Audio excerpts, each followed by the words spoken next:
The Salem City Council.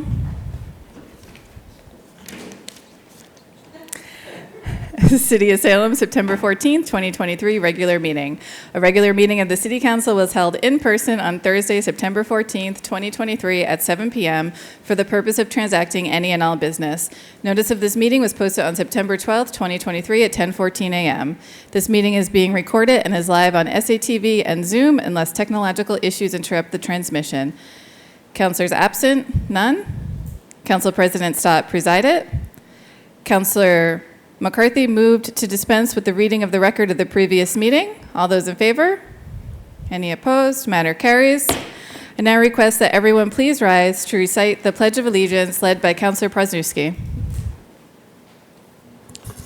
I pledge allegiance to the flag of the United States of America and to the republic for which it stands, one nation, under God, indivisible, with liberty and justice for all.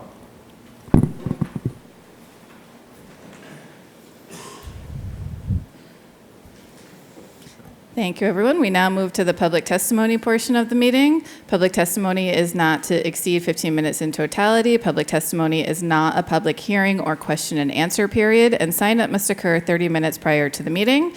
You can sign up either by using the online form posted in the agenda or by visiting the city clerk's office no later than 6:30 p.m. on the date of the meeting. I will note that we did receive public comment via email, which was shared with the council. We have one person signed up for public comment, Danielle Kerrigan, who I believe is attending by Zoom. Madam Clerk, if you can confirm they are available. Mr. Kerrigan, if you are on Zoom, you can use the raise hand function and we will allow you to talk.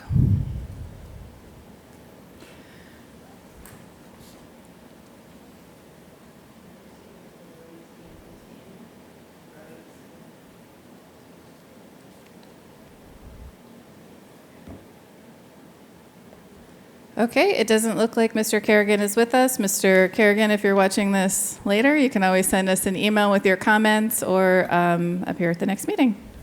We'll have to, I guess, move on. Thank you. Okay, next on the agenda, hearings none. Appointments and reappointments. We have held from the last meeting the mayor's appointment of Laurie Beal of 24 Celestial Way to the Beautification Committee with the term to expire on July 13th, 2026. Councilor Marcillo? Thank you, President. I move for confirmation by roll call vote. Councilor Marcillo moves for confirmation by roll call vote. Under discussion? Thank you, President. I'm just delighted to have a constituent who stepped up to volunteer for and use her talents for the benefit of the city. Any further discussion? On the mayor's appointment of Laurie Beal to the Beautification Committee, Madam City Clerk, please call the roll. Councilor Watson-Felt? Yes. Councilor Varela? Yes. Councilor Proznuski? Yes. Councilor Marcillo? Yes. Councilor Merkel? Yes. Councilor McLean? Yes. Councilor McCarthy? Yes. Councilor Hapworth? Yes. Councilor Dominguez? Yes. Councilor Cohen? Yes. And Councilor Stott. Yes.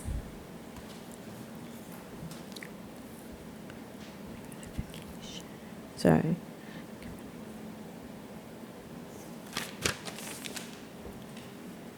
Thank you. We have a full house tonight. Upon the question of the appointment of Laurie Beal to the Beautification Committee, 11 members voting, 11 in the affirmative, none in the negative. Matter carries. Councilor Marcillo? Thank you, President. I move for a suspension of the rules to allow Ms. Beal to address the council if she wishes. Councilor Marcillo moves for the suspension of the rules. Ms. Beal, if you may please approach the podium. Thank you for allowing me to be here tonight and for approving my appointment. I'm very excited to work with a group that is on the committee. It's great people, a little bit of everybody, and I'm going to learn a lot, and I'm excited. Thank you. Thank you.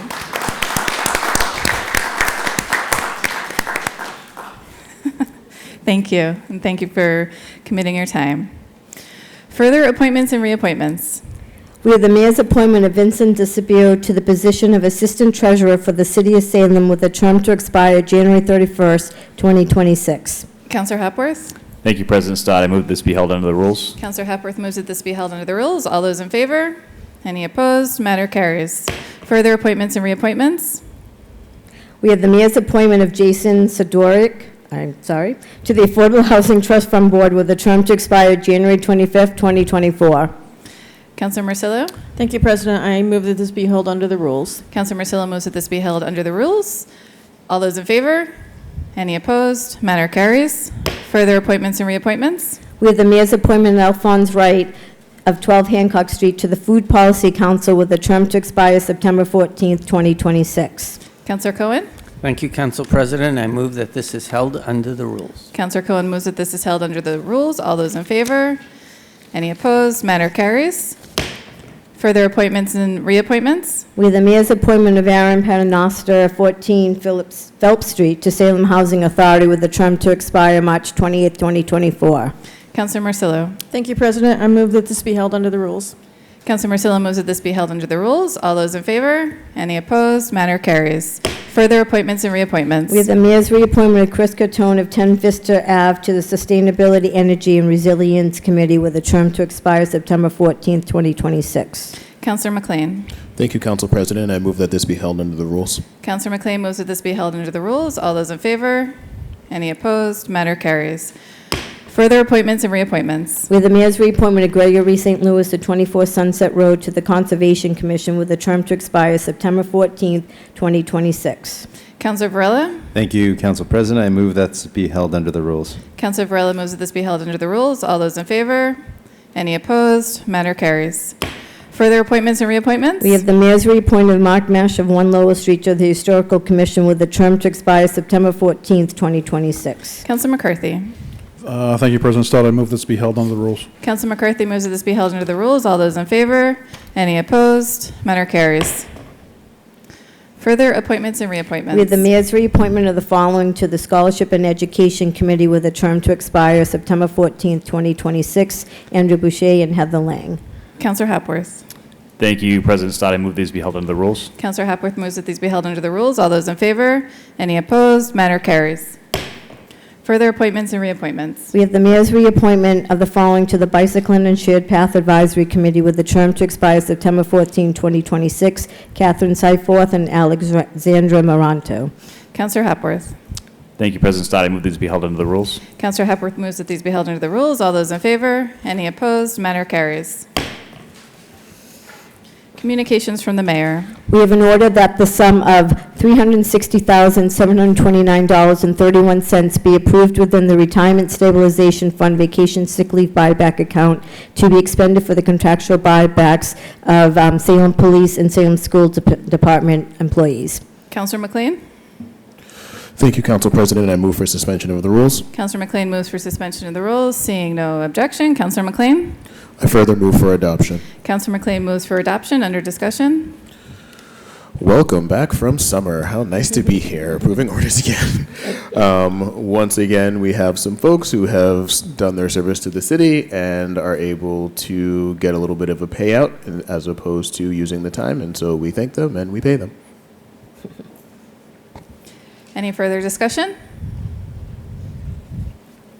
On Councilor McLean's motion for adoption that the sum of $360,729.31 be approved with the Retirement Stabilization Fund Vacation Sick Leave Buyback Account to be expended for the contractual buybacks listed below in accordance with the recommendation of His Honor, your Mayor. All those in favor? Any opposed? Matter carries. And congratulations to all of those on their retirements.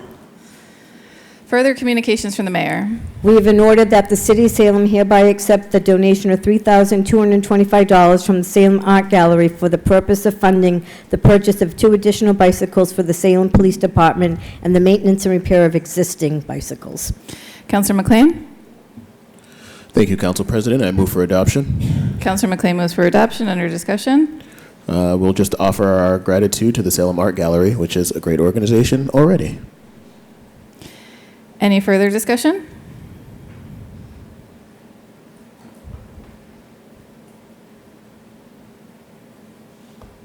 Seeing no discussion, upon adoption that the city accept the donation of $3,225 from the Salem Art Gallery for the purposes of funding 2 additional bicycles for the Salem Police Department and the maintenance and repair of existing police department bicycles. All those in favor? Any opposed? Matter carries. Further communications from the mayor. We have in order that the city of Salem accept the 4 following donations for standard benches and support senior program at the CLC. Councilor McLean? Thank you, Council President. I move for adoption. Councilor McLean moves for adoption. Under discussion.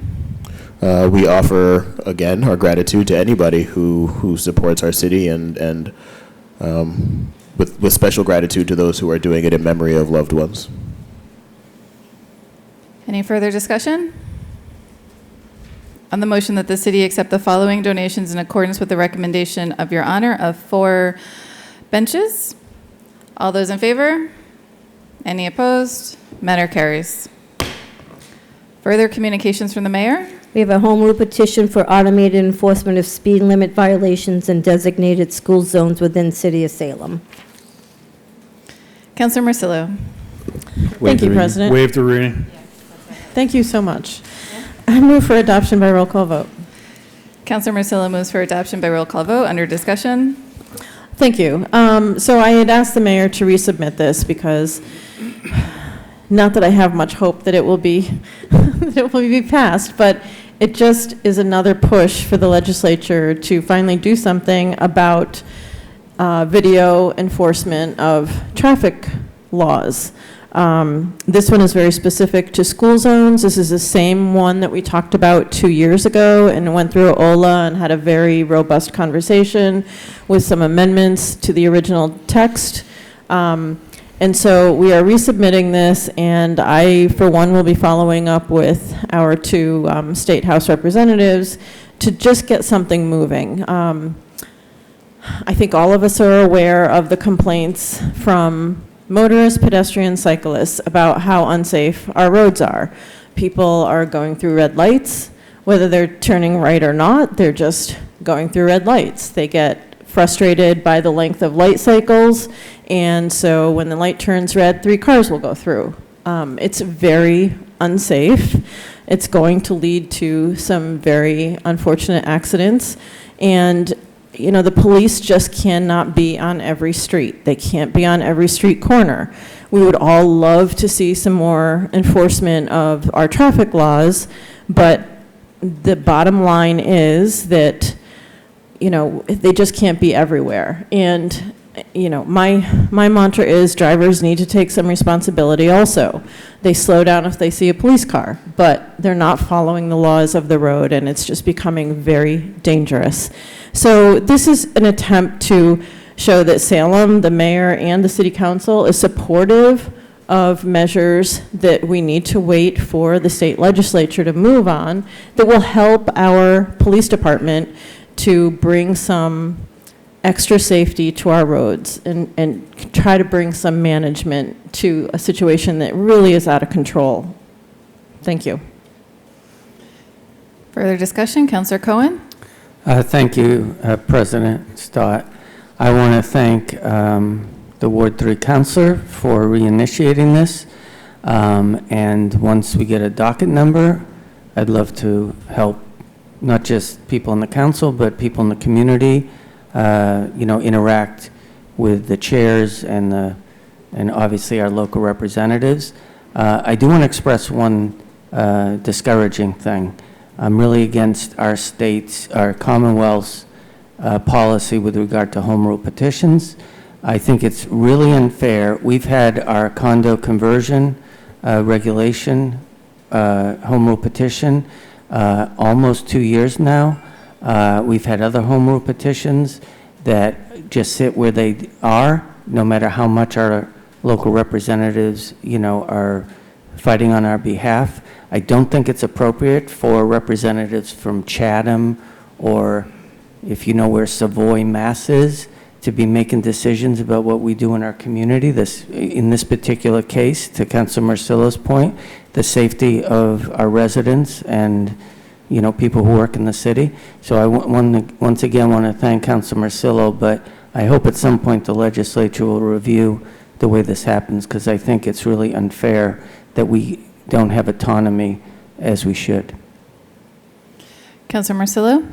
Thank you, President Stott. I want to just echo the positions of both of the counselors that have spoken before. First, my gratitude to the Ward 3 counselor for bringing this forward again. My sincere sentiments that it is, the dangers of driving through Salem and therefore also walking through Salem, biking through Salem, pushing your kids through Salem, your kids walking to school through Salem has gotten increasingly more dangerous in the last few years, particularly since the COVID pandemic. And yet we don't seem to see any balance shifting. And to Councilor Cohen's point, the frustration of the home rule petition process, I share that frustration as well. As a reminder to the public, there's oftentimes a lot of other potential solutions that hinge on home rule petitions, the success through the state process. The Public Health, Safety, and Environment Subcommittee has taken up the potential idea of also helping to enforce the noise ordinance through the use of automated traffic enforcement cameras and decibel readers. And that, in large part, will hinge on the success of this home rule petition as well. So it's not just this matter that's in front of us, which is hugely important stuck in a frustrating process, but the domino effect of what other solutions are waiting in the wings. So just, a personal plea to the state, if anyone's listening, that we somehow address this process and keep things moving. Thank you. Councilor Presnowski?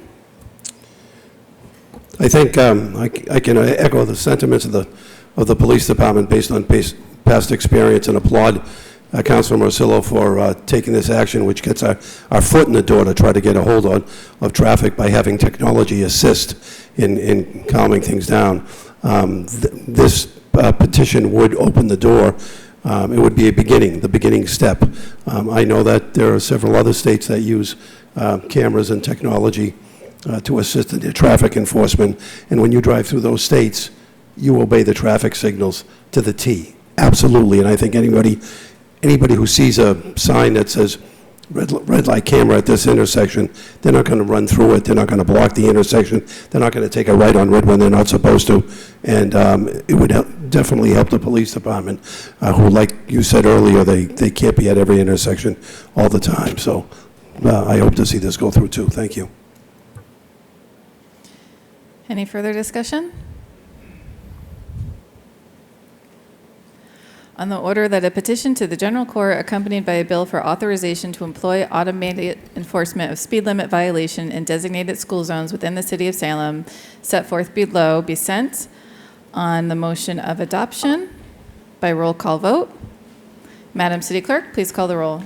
Councilor Watson-Felt? Yes. Councilor Varela? Yes. Councilor Presnowski? Yes. Councilor Marcillo? Yes. Councilor Merkel? Yes. Councilor McLean? Yes. Councilor McCarthy? Yes. Councilor Hapworth? Yes. Councilor Dominguez? Yes. Councilor Cohen? Yes. And Councilor Stott. Yes.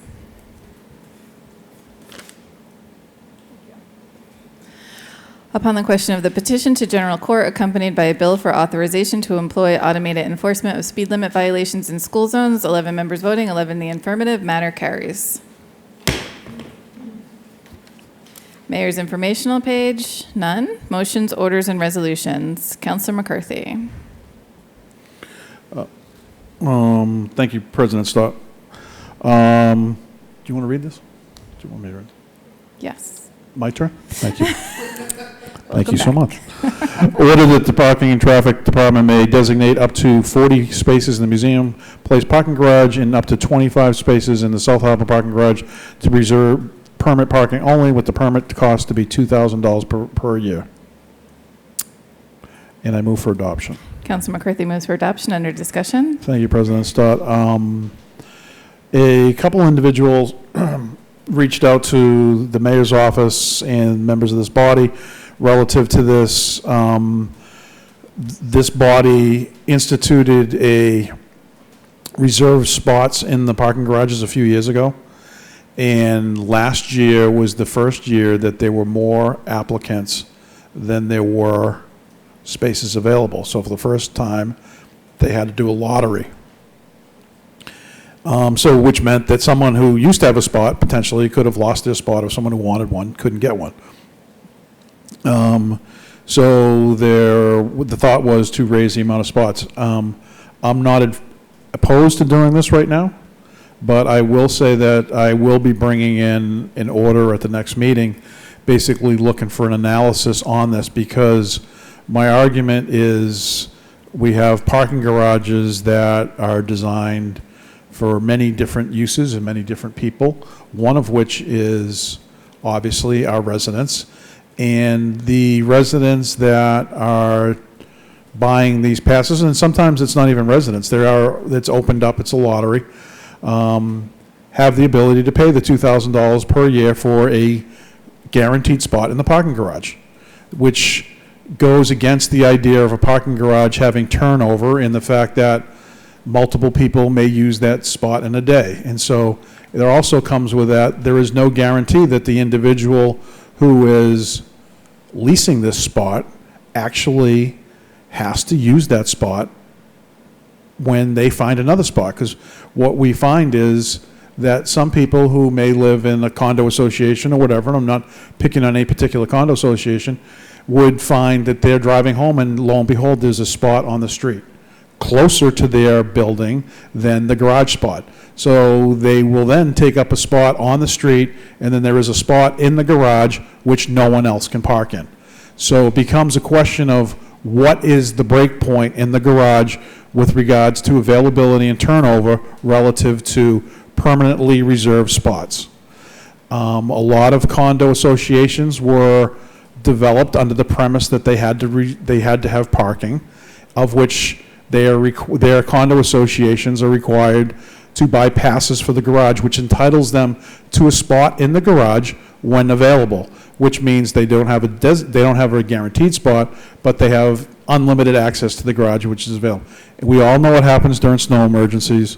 We all know what happens during the month of October and around some of the major holidays, that the garages get full, and then, residents who are required to meet their parking requirement are then shut out of the garage, which is unfortunate, but I don't think there is any clear-cut solution as to, these condo associations and other entities were permitted with the regards of using a space in the garage when available. And unfortunately, when they're not available, it becomes a problem. And I fully understand that, and some people are willing to pay more to get a guaranteed spot, but for me, the question becomes, how many guaranteed spots are you going to put in the garage before you have to say that you can't do any more?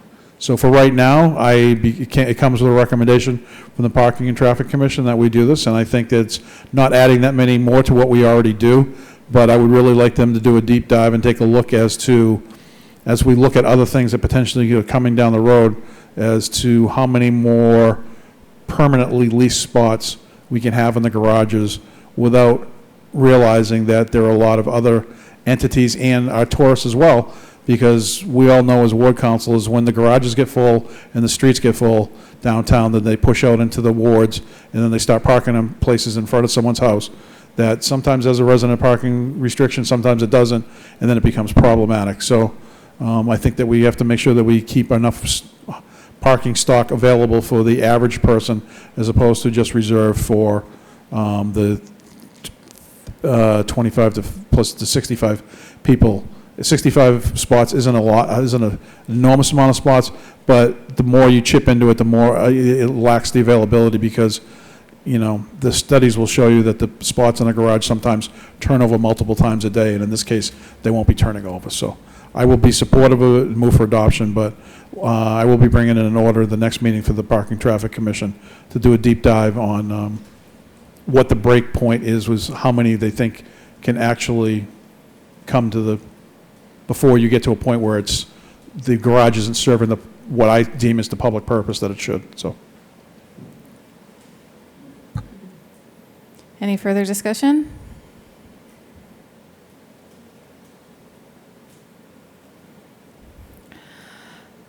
Seeing none, on Councillor McCarthy's motion for adoption that the Traffic and Parking Department designate up to 40 spots in the Museum Place parking garage and up to 25 parking spots in the South Harbor parking garage to be reserved permit parking only, with a permit cost of $2,000 per year. All those in favor? Any opposed? Matter carries. Further motions, orders, and resolutions. Councilor Merkel. Thank you, President Stott. Ordered that the City of Salem Licensing Board shall discuss eliminating the sale of single-serve alcoholic bottles in Salem that are 100 millimeters or less, commonly referred to as NIPS, and I move for adoption. Councilor Merkel moves for adoption. Under discussion. Thank you, President Stott. At the request of several residents, I am submitting this order asking the licensing board to discuss eliminating the sale of NIPS, which are alcoholic bottles 100 millimeters or less here in Salem, because of the harmful environmental impact they have. They generally cannot be recycled because of their small size and contamination issues, and because of their light weight, they end up everywhere, all over the streets. And this is not a one neighborhood or one ward issue. I've done cleanups all over the city in wards 1, 4, 6, 7, 2, and they are everywhere. And while I do recognize the potential financial impact this would have on businesses that sell alcohol, I feel the need to address the negative environmental impact they have is just too important not to have that discussion. And to offer some additional information, Chelsea, Newton, Falmouth, Wareham, and Mashpee have all passed NIP bans, and bans are also being discussed in other cities and towns here in Massachusetts. So I'm hoping the licensing board will take this up for discussion. Thank you. Any further discussion? Councilor McCarthy. Why I wholeheartedly support the notion of the banning of the sale of NIPS with respect to the environment. I'm a little cautious on it only because, and I believe that Councilor Prosniski will back me up, a bunch of years ago we did this just for the month of October one year during Haunted Happenings. And the result was, instead of people buying NIPS, they were buying fifths. And so the intent was, the intent is to protect the environment, which I wholeheartedly agree with. But I would love if some of these these communities that have already passed a NIP ban would actually put some pressure on our state legislature to make it part of the bottle bill. Because what's the problem? The problem that's problematic is the fact that they're NIPS and people toss them away like they, because there's no value to them and there's nothing, so that's why they become a danger to our environment. But as we look to expand, as some of the legislatures are looking to expand the bottle bill to include, which was never covered, like sport drinks, because of the amount of volume that those are going through. Even though NIPS, in some cases, may or may not be recyclable, they are also, if given a value of any denomination, whether if it's 5 cents. It's 5 cents. It adds a minute cost to the NIP itself, but it's a value so some people won't throw them away. And we saw that years and years ago when the bottle bill was first passed, and how that was effective in helping, quote unquote, clean up. So I wholeheartedly support the discussion, but at the same time I'm a little leery of past history of what will happen in a community such as ours that has a lot of tourists coming in that sometimes, and I'm not going to judge people on going into a liquor store and buying NIPS, but where NIPS weren't available, we found that they were, purchasing larger quantities of alcohol when they typically would not. And I would think that it would be, at the same time, as I support the discussions around this, I would, support the discussion of, expanding, as the legislature moves to expand the bottle bill, that we look to do that as a way to try to, help the environment, at the same time not causing a situation where someone's going to be buying a larger quantity of alcohol than they typically would just because the NIPS weren't available. So I want to thank the council at large for bringing it in, but I hope that in their discussions with the licensing board also would work to put some pressure on the state legislature as well to make it part of the bottle bill. Councilor Marcillo. Thank you, President. All good points. There's been so much pressure put on the state legislature to pass a bill that would have deposits for NIP bottles, and it goes nowhere. And so I think that we are at a point where this is the way we need to deal with it as a community. But The beauty of doing it through the licensing board is that it's a regulation and not an ordinance, and it's easier for them to back out of it if it does cause other side effects, such as people buying more alcohol than they intended to, although from what I've seen in doing cleanups in Ward 3, it's incredible the amount of nip bottles that you find along one block. It's just incredible. I don't know who's drinking all of this stuff, and it's not even very good. I don't know. I don't know why they're buying this stuff. But anyways, it's also not, a particular demographic. It seems like everybody is going in and buying these little nip bottles. But I agree, the legislature needs to move on this, to put a deposit on it. I think it would solve a lot of problems with the trash. So thank you. Councillor Presnowski? I'd like to back up what Councilor McCarthy was talking about when we did put that temporary ban on in October. And it was a surprise that all of a sudden the sale of half pints and pints went up tremendously. The liquor store owners couldn't even get enough in stock because people were just resorting to buying a different type of bottle. The answer, I do hope that licensing board takes up a discussion, because there has to be serious talk, but the fingers has to be pointed at the state legislature to be able to put a deposit on this. Our city's littered tremendously with nip bottles. Our sewers are clogged with nip bottles. I don't think anybody will dispute that. Anybody that walks the streets in Salem, even outside the liquor stores, you can find nips discarded on the street and on the sidewalk. The obvious answer to that is if there's a deposit on it, then people won't throw them out, and we won't have that issue. But if we just ban nips in Salem, which may be a little bit of a start, but that's only a small Band-Aid on the real problem. Thank you. Councillor Varela, then Councillor Merkel, Councillor Hepworth. Thank you, President Stott. Like always, we can't wait for the state legislature to do anything. So this is the way that we get something done. Not only that, New Bedford actually, the licensing board passed this measure as well. And there was actually a correlation with health and safety. With the ban, the city of Chelsea saw fewer amount of emergency calls with the measure in place. So there's a little data on that. But also the intent of NIPS and what you can do. It's a concealed little beverage. Honestly, when it comes to drinking and driving, this could help mitigate it, as well as underage drinking. I mean, NIPS, I'm not from New England. It's kind of like a traditional thing here. And it's very interesting, but the idea of a small concealed alcoholic beverage can be concerning at times.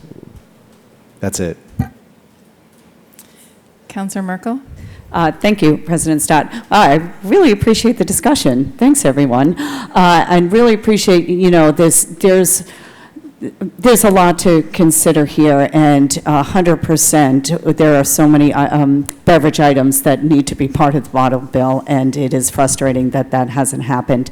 And also, I'm not sure October would be the best indicator of what the impact would be and the larger bottles that would be purchased, just because we know what the intent of celebrating is in October here.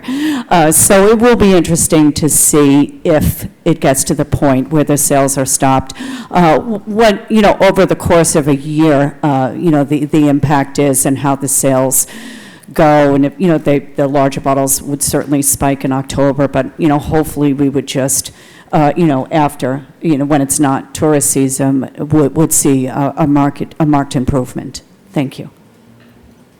Councillor Hepworth? Thank you, President. I will resolve not to refer to these by their nickname and just call them single-serve alcoholic bottles.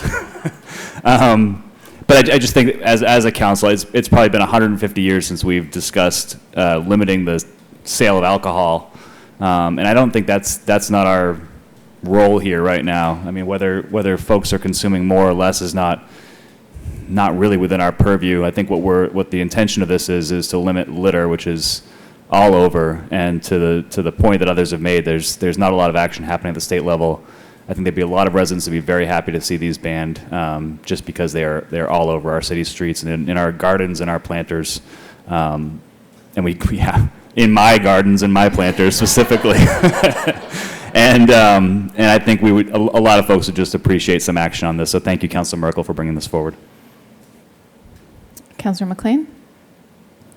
Thank you, Council President. I agree with all of the points about litter, and I do agree with the points about October perhaps being an outlier and not the best way to judge people's behavior, but I do think that Councilor Varela makes an important point about the public health impact of NIPS. It's not just that it is a particular kind of litter, it's also that it is easily concealed. It's that a certain kind of behavior is attached to it. It's that it's easy to get a couple of bucks and grab one versus to get a couple of bucks and grab a large amount of liquor.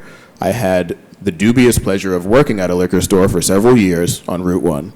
And every day at 4 o'clock, the lot would fill up with work trucks, everybody getting off their shift, and they would come in, get 3 nips, a single can of beer, and you knew that that was not making it home with them. That was for the road.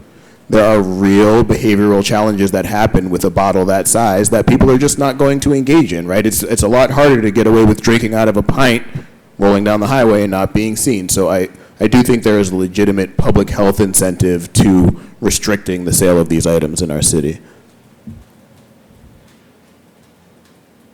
Any further discussion?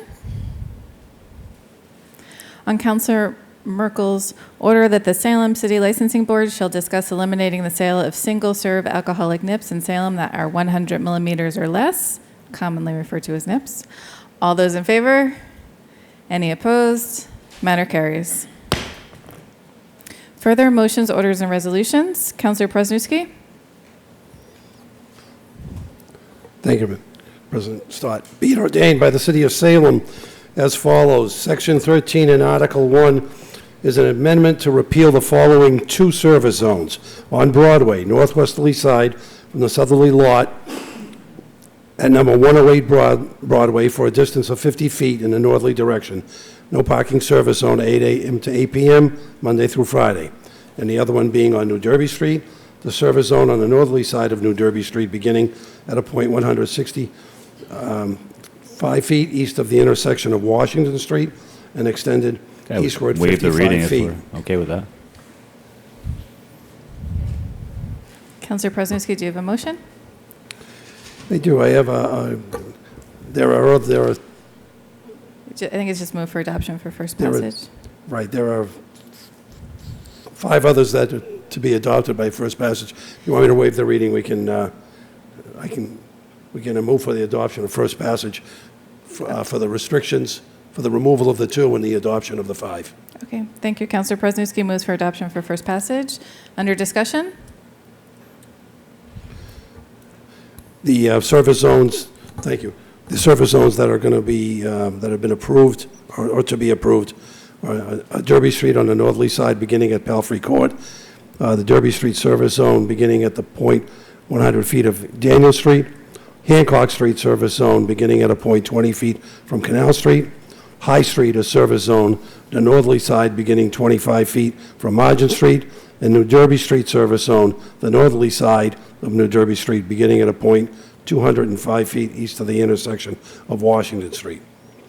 And move for adoption by first passage. Any further discussion? Councilor Cohen? Thank you, President Stott. I'd just like to address the 2 in Ward 5. As far as the removal of the service zone on Broadway, that's an easy one. The business doesn't exist anymore and doesn't need a service zone.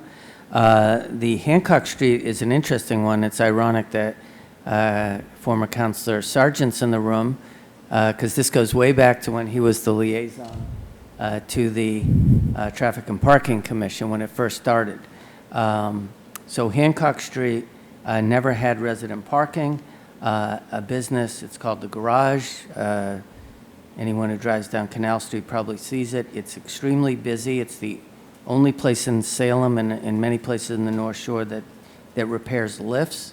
So a lot of the ride and a lot of people use it. It's incredibly busy. And what happened is originally resident parking was set up just from Cabot Street to Canal Street, because they were parking a lot of cars that they were repairing in front of people's houses, including a handicap spot.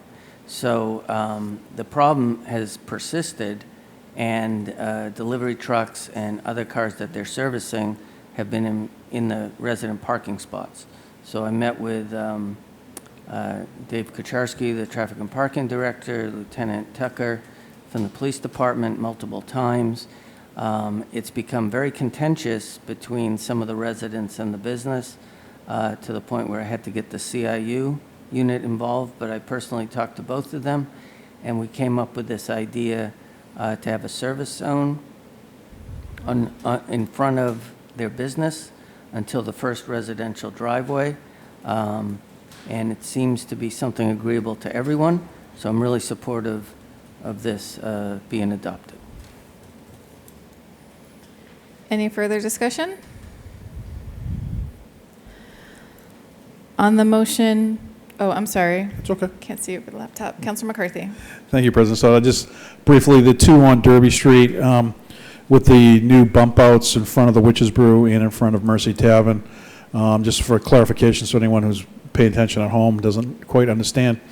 There's never been any parking on the northerly side of Derby Street, and with the bump outs for the outdoor dining, there's basically created a natural spot before the Witch's Brew parking that some people have been parking in, and the intent is before and after both outdoor dining spots is to create a service zone so that the delivery trucks that are servicing both those businesses as well as the other businesses on that stretch of the street have a place to park short-term while they're delivering their goods to the businesses, to allow availability for the businesses, but not to provide, not use them for long-term parking, because then it becomes problematic with the bump outs. There's no room to put the truck in, allow traffic to flow. So that's why these two have been created. It was part of the plan, and they've been added, and the signage is already up, and I'm happy that it's been formalized in this order. And I want to thank Councilor Prosnowski for bringing it in. Any further discussion? On Councilor Prosnowski's motion for first adoption, that Section 13, Article 1 be amended to add the service zones on Broadway, repealing the service zone on Broadway in New Derby and adding service zones on Derby Street, 2 on Derby Street, 1 on Hancock Street, 1 on High Street, and 1 on New Derby Street. On the motion for first adoption, all of those in favor, first passage. Any opposed? Matter carries. Further motions, orders, and resolutions. Councilor Morcillo. Ordered that the Salem High School girls volleyball hold a tag day on September 23rd and October 21st, 2023, and I move for adoption. Councilor Morcillo moves for adoption. Under discussion? No discussion. On the motion that the Salem High School girls volleyball hold a tag day on September 23rd and October 21st, 2023, all those in favor? Any opposed? Matter carries. Further motions, orders, and resolutions. Councilor Morcillo.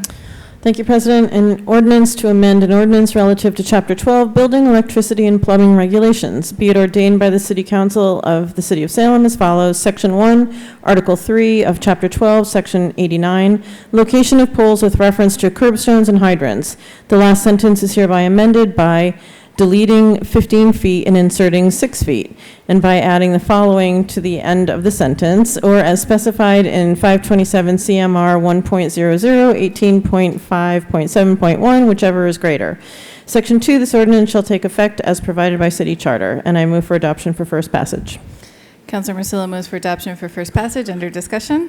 Thank you, President. So a couple weeks ago, we approved a utility pole for National Grid on Jefferson Avenue with the condition that it is approved by the tree warden because the pole location was a little bit close to a new tree. So the tree warden asked if it could be moved a little bit further away from the tree, which would make it closer to the fire hydrant. So in going through asking the engineering department if they were okay with that, they found that we have this ordinance on the books, which surprised a lot of people, that you can't place a pole within 15 feet of a fire hydrant, which is interesting. And so between this and new trees that we're trying to save, it's starting to limit where poles can go.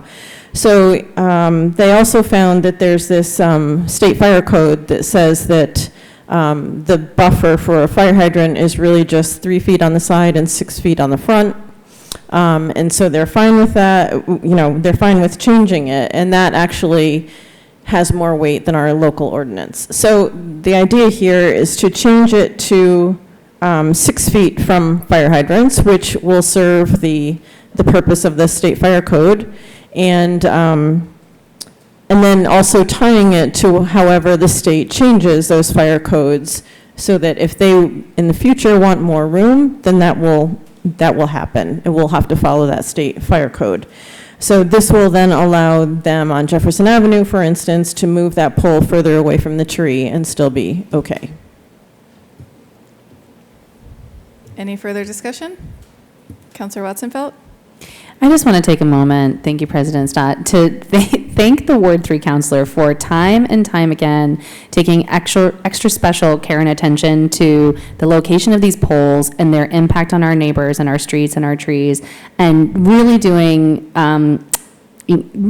really strong due diligence on this stuff. Like, I feel like as the Ward 2 councilor, I feel like I'm drowning in all kinds of things, mostly traffic and parking. It is always mind-blowing to me that the Ward 3 councilor does such incredible homework and really follows these things through to their end. So just a personal thanks to her for helping to dig up some of this stuff and see it cleared up in council. Thanks.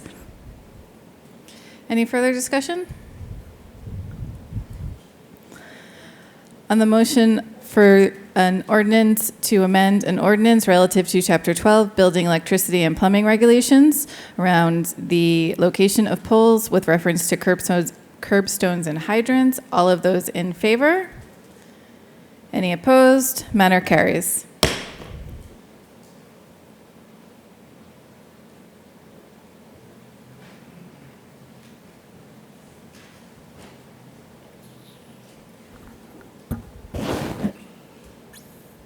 Further motions and orders and resolutions. Thank you. Councilor Stott. Thank you, Mr. President.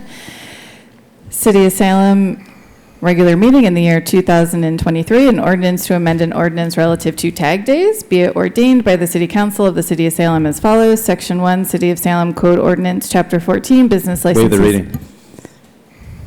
There's a motion on the floor to waive the reading. Seeing no objections. Councilor Stott. Okay, I move for adoption for first passage. Councilor Stott moves for adoption for first passage. Under discussion, Councilor Stott. Thank you, Mr. President. This is a random one for you all. This was just something that I was curious about, like, why do tag days come to us and to council for approval, and they also oftentimes go to OLA, and then they go back and forth, and we sometimes have to have an OLA meeting just to approve these tag day licenses. What is a tag day? All of these questions. So I looked into it, and the reason that they come before us is because of ordinance requirements. So I did a review with the Madam City Clerk, with the Assistant City Clerk, and with our City Solicitor of how can we streamline this process, make it a little clear cut as to who is receiving these tag days, what are they for, how can they be used, how often can they be used, and add some guidelines in that regard, so it does not have to come to council for us to just say, look at the City Clerk and say, has the due diligence been done? Okay. So really add a clearer process to that. So the part that we are essentially removing from the current ordinance is that the clerk sends the information to the council for approval, and then we're adding in some additional guidelines around these tag days, which FYI, a tag day is approval for canning. So you can go when the softball team or the band is standing outside Dunks with a can asking for money. That's a tag day license that they need to get in order to do that. So it is a process that many use within the city, or organizations use within the city for fundraising.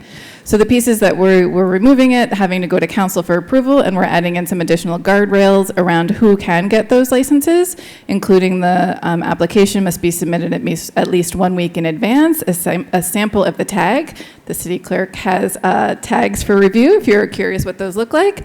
That must be kept on file. There is a current process where the application is reviewed, the organization is confirmed as being a nonprofit, and also we added some guardrails around no license should be valid for more than 3 consecutive days and no more than 6 total days in a calendar year per organization. Only one organization may be issued a tag day per calendar day, and they're issued in the order of receipt in the application of the clerk's office, with the exception of Memorial Day weekend, 4th of July, and Veterans Day, which are held for use solely by posts or incorporated organizations of veterans who served in the military or naval service of the United States in time of war or insurrection. So those are a summation of the red lines that were included in the backup documentation, really just to kind of streamline everyone's process and make it a little clearer for the tag day licenses that are submitted. That's all. Thank you. Anyone else? Councilor Masillo. Thank you, President. I'm in favor of this, although I'm not sure what Ola's going to do with all their free time now. I draw the line at sea worms. I'm just going to say that. I want to keep sea worms and Ola. That's it. I'm in favor.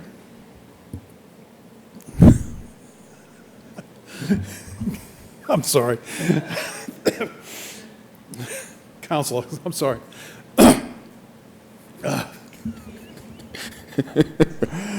Oh, God, help me. Thank you, Council President. I can't even get it out. So I'm just picturing sea worms in my head. I'm sorry. sea worms will get you every time. Yeah. So I am not. I'm certainly not opposed to this in principle. It does occur to me to ask the question, what discretion the city clerk then has to deny applications. I'm specifically thinking of situations where perhaps an organization that we may find objectionable as a city has legitimate nonprofit and is like, I want to go hold cans outside of your supermarket down here, and perhaps is in possession of values that if it came before the council, we would be like, no, thank you. We really don't want your organization standing on the streets collecting money. So I just want to understand how that works, because amazingly, I have seen that kind of thing happen where an organization that has hateful or sort of socially objectionable stances goes through the process and gets their permits and holds their rallies and does their collection, and those people exist in our city as well. So that's kind of an open question. Thank you, Council McLean. Do we have an answer to that? I mean, I can speak from historic perspective. I can probably think in my 16 years, there's probably been, I can count on one hand the amount of times this has happened, but I'm not saying it hasn't happened. That there has been an organization that we did question because they weren't a local organization. They had basis in other parts, and there were some questions. And so, but we do, could we describe how we rely on the police department as well? Sure, I'll start with that, and then the city clerk can add in. So we do have the review by the police department, mostly for their nonprofit status. I'm trying to pull up the red lines because I believe there was a line in there that the clerk can still, or the clerk can always still send it to council for approval if needed, or we can maybe add that line in if there's any questioning status there. I'm looking for the full ordinance itself, that not just the edits, but I don't know if the Madam City Clerk would be allowed to speak to if you had anything to add to that. Could someone make a motion, please? Suspend the rules so the city clerk can speak. Councilor Watson-Felt moves to suspend the rules, allow the city clerk to speak. Any seem no objection, Madam City Clerk. Yes, so as Councilor Stott alluded to, that the tag days application do need an approval from the chief of police first, and that is the reason why, in terms of verifying a non-status, profit status, and to also kind of they know about the organization. It's usually just for a Salem organization. We've gotten into situations which have been approved if it's like Salem is involved in, like when it's Salem Swampscott youth hockey or something like that. But there, as Councilor McCarthy said, there's that I can remember maybe 3 or 4 that have been denied over the years. And it kind of, somehow you just kind of know, like when somebody from Boston, sends in a tag that there's, there should be looked in further. But if the police department doesn't, or the chief doesn't sign off on it, then it comes in here as, it did come in here as denied, if that helps any. Yeah, I have the language, Mr. President. Councilor Starr. Thank you, Mr. President. Just to confirm that it's not in our documentation because it's not being changed, but there is the line about the application is referred to the city police marshal, who shall conduct an investigation into the organization to determine its lawful existence and purpose, as well as to concern the actual organization of the officers and make such approval. Oh, and the marshal shall report their findings. So there is that stopgap there. And I guess as my follow-up would be, as Council McLean alluded to, is there any language that if the city clerk feels uncomfortable approving something, that it can still come back to this body? We can certainly add that in. The final language is the marshal shall report their findings to the city clerk. Once, yeah. So I would recommend adding in, and if any question, the clerk can refer to council if needed. Sure. Will someone make that motion? So moved that the language described by the council president is added to the resolution. Councilor McLean moves to amend the language to include language specific to if the city clerk has any question on any application, that she can refer the matter to the city council for their approval. Second. Seconded by Councilor Varela. On the matter of the amendment, all those in favor? All those opposed? So now we, as with the matter in front of us by Councilor Stott, for first passage as amended. Madam City Clerk, does this recall roll call? No. All those in favor? All those opposed? The matter carries. Do you want to stay down for your committee report and then me come back up, or?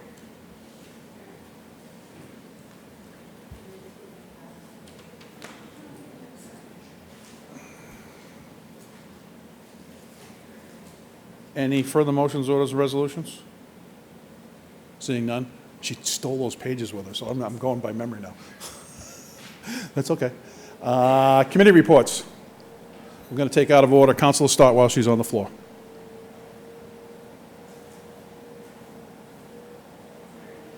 Oh, sorry. Right over here. Oh, no, wait, right in here. That's why you got confused. There you go. Thank you. I figured it would just make it easier while you're down there. Yes, thank you. Thank you, Mr. President. City of Salem and City Council, September 14, 2023. The Committee of the Whole, to whom was referred the matter of a site visit to the new Bedford Marine Commerce Terminal Wind Marshalling Port, has considered said matter and would recommend received and filed. On acceptance of the report, all those in favor? All those opposed? On adoption of the recommendation and discussion, Councilor Stott.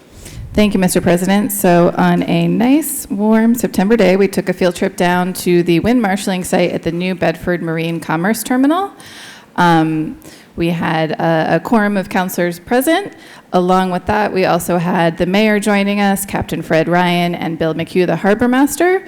It was a joint meeting with the Salem Harbor Port Authority. We also had members from the city, Daniel Collins, Tom Daniel, Lisa Peterson from the mayor's office, Manny Cruz from the State House of Representatives joined us. And then we had some members from the public. We had a member from Salem Alliance for the Environment, from Salem State University. And then we had two tour guides from Massachusetts Clean Energy Center, Tim Griffin and George Morant. They gave us a tour essentially as close as we could get to the wind marshalling site, which was down.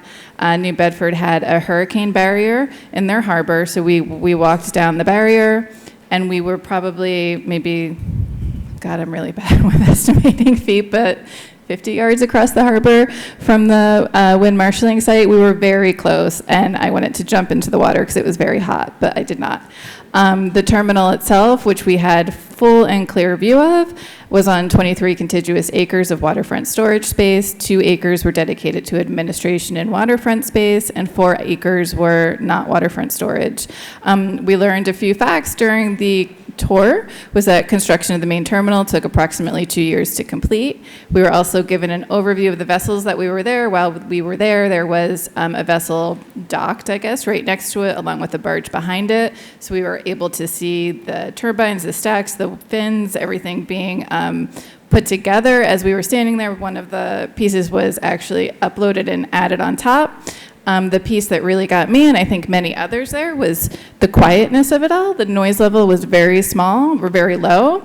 Actually, what was making the most noise was this boat that was trying to get out of the harbor in the similar location, because we kind of parked in a boat. So that was making a lot of like beeping and noise, but the cranes and all of that, it was very, very little noise, not a lot of a noise level. So there was a lot of questions and answers about a 45-minute site visit, and the minutes are available. Also, Mr. Daniels from the Planning Department created a really great PowerPoint of photos from the visit, which I shared with all of the counselors and are available online as well if anybody's interested. But all in all, a great field trip. Thank you. Anyone else? Councilor Cohen. Thank you, President McCarthy. I agree with everything that Councilor Stott said. Just three brief things.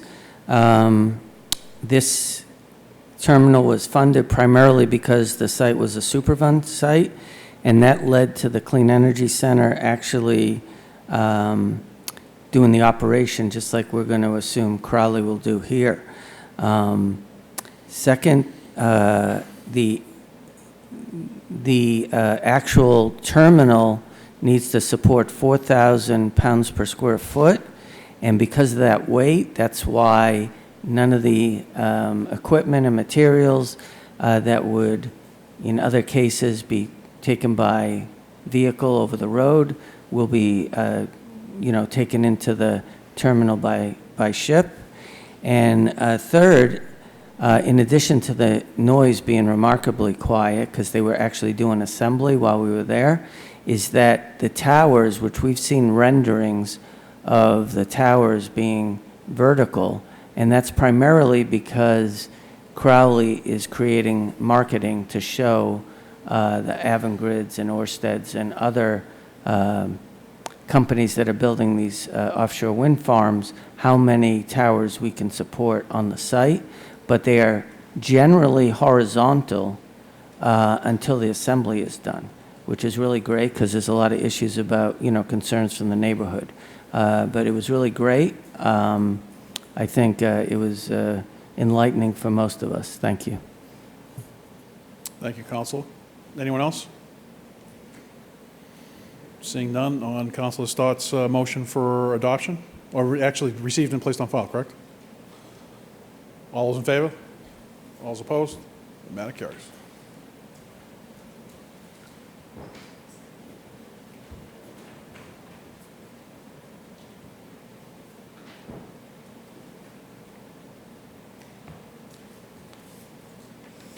Further committee reports, Councilor McLean. Thank you, Council President. City of Salem, September 14th, 2023. I'm offering the following report for the Committee on Administration and Finance, to whom was referred the matter of an appropriation of $15,000 excuse me, from the capital outlay account for software upgrade costs and trail maintenance associated with the Heritage Trail Initiative, in accordance with the recommendation of the mayor, has considered said matter and would recommend that the matter be approved. So I move for acceptance of the report. On acceptance of the report, all those in favor? Report is accepted. On adoption of the recommendation, under discussion. Thank you, Council President. So we had a brief but informative meeting right before this one. We heard from our at-large counselor, who serves as liaison to Destination Salem, as well as from Catherine Horrigan, who is the communications director for Destination Salem, and outlined that about $10,000 of this total sum would be used for actual transfer of information from 3 current websites, that being the Destination Salem website, the city's website, and a dedicated Heritage Trail mobile website, and have all that information ported into an application that is already used by Destination Salem, so that there would be one location where all of the public could access all of the information, which is easier for them to use, which allows Destination Salem to do much better tracking of who's actually accessing the information, and prepares it for any eventual transfer in the future should somebody else take over that function, hint, hint. And the remaining $5,000 would be used for signage and maintenance of the trail itself. It was a good discussion. It's the continuation of work that had already been started last year, and so it's coming in further into heel. And I support the recommendation, which is to adopt it. Any further discussion? No. On adoption of the recommendation, which is the appropriation of $15,000 for software upgrade costs and trail maintenance associated with the Heritage Trail Initiative. All those in favor? Any opposed? Matter carries. Further committee reports? Councilor McCarthy. Thank you, President Stott. City of Salem City Council, September 14, 2023. The Committee of the Whole, to whom was referred the matter of the resolution to authorize the tax increment finance agreement with Crowley Wind Services, has considered said matter and recommend adopting as amended by roll call vote. On acceptance of the report, all those in favor? On adoption of the recommendation, under discussion? Thank you, President Stott. We met earlier this evening on it, as was stated in the meeting we met previously last week. We had a 2-hour discussion on both matters, this one and the one after us, with regards to the agreements to make the wind marshalling yard possible on Derby Street.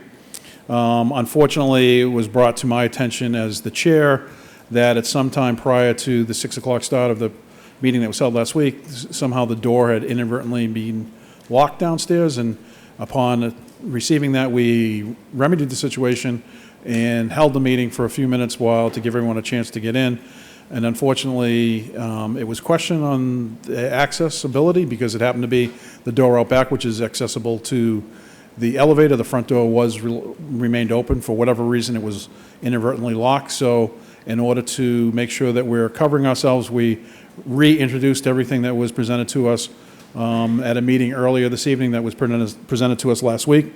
I want to thank Tom Daniels and his entire team. I want to thank Anna Friedman, the finance director, Stephen Cortez, our assessor, as well as Beth Renata, city solicitor, and everyone on Tom Daniels' team for all their due diligence and work. I also want to thank the mayor, having sat in that chair myself briefly.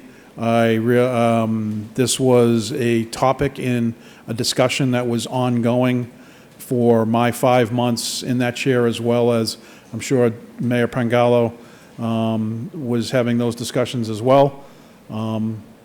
It's an agreement that's in front of us that's going to be transformative for the waterfront and for the city and for the nation as a whole, to provide a facility that has the potential to help offset some of the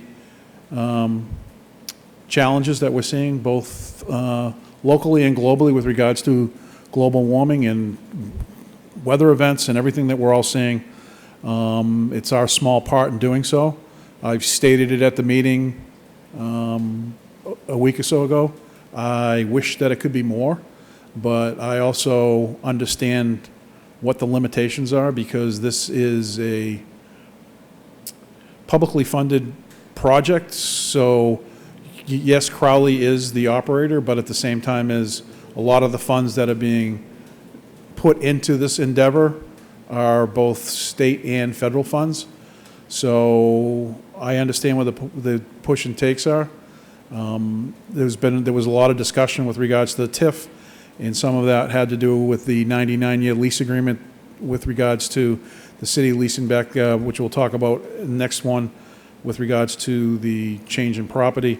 It's a 99-year agreement between the city and the Clean Energy Center. I questioned that from day one when I got into the office. I still question it. I understand the need for it.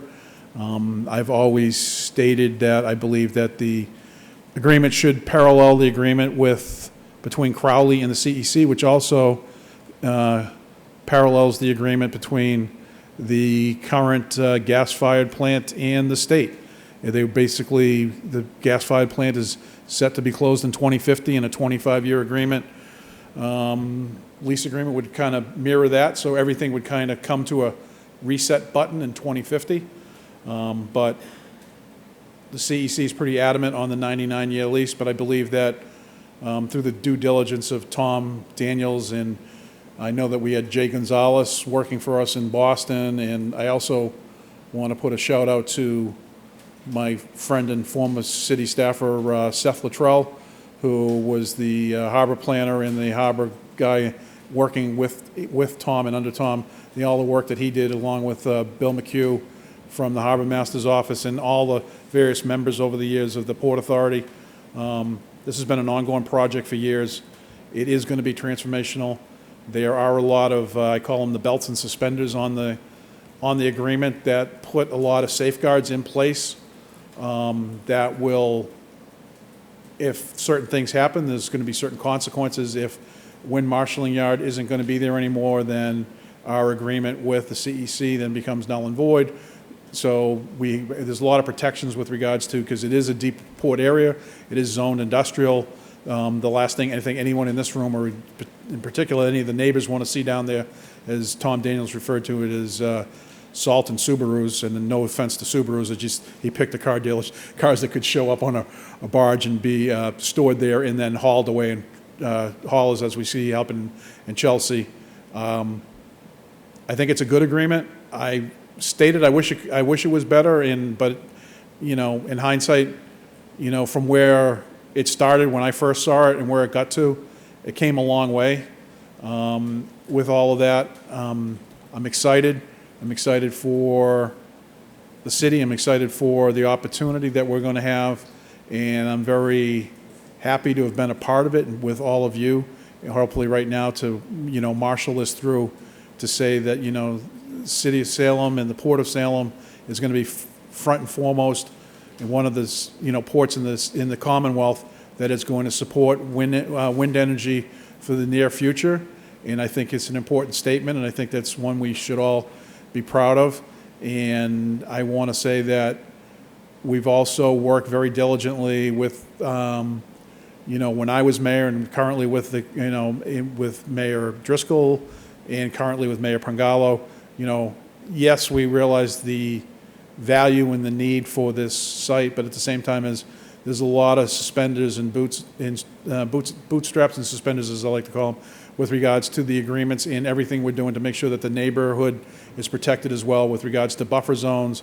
I fielded a phone call today just relative to, time of operations and, start times, finish times, and obviously those are ongoing discussions, but it's still a work in progress. But I think this is a critical step to make sure this moves forward in a timely manner so that we are ready for when those contracts are awarded and they're ready to be, the nenext phase is ready to happen, that we're poised and positioned ready to make that happen. The work around that's been done across the board with regards to workforce development, agreements with the unions, agreements with apprenticeships with the unions, with the work at the high school level with our high school programming around the CTE program, with the work being done at Salem State. I think that it's broad-based, and it's just not Salem, it's regional. And I want to thank everybody for all their time and efforts to get us to this point. And I believe the TIF agreement in front of us is one that should be approved, and I look forward to the next few months implementing it and getting to the point where the next phase of this will be a community benefits agreement, and we're also talking about a whole bunch of other stuff.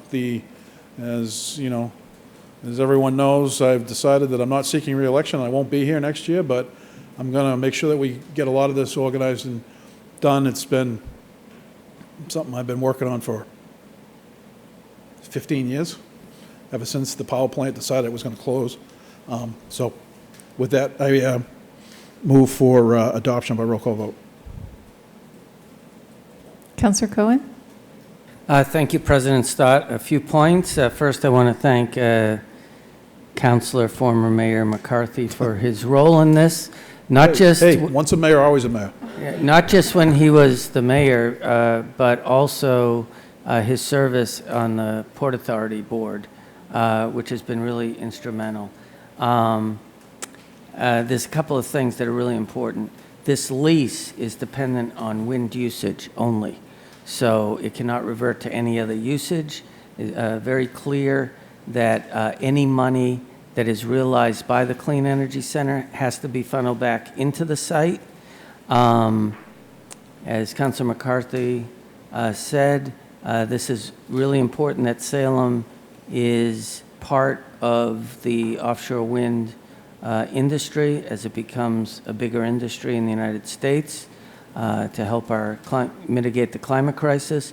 It's also a really important economic driver for Salem. I do want to express some urgency. We really need to get this thing going. The intent was for them to break ground several months ago. The states of New York, Virginia, New Jersey, and most recently Maryland, where the new governor, Wes Moore, announced that they were going to be the kings of offshore wind, are all crushing it on permitting wind terminal sites. Many of them can feed the same offshore wind farms that we can out of Salem. And lastly, I want to say that I expect the PLA to be robust, that not only will we have a good ratio of people from marginalized communities working at the site, but we will have good union jobs. This is really important as unions have done so much for all of us as far as workers. So I agree with Councilor McCarthy. I think this is really important to pass this, and I really hope that they are able to get started and break ground as soon as possible.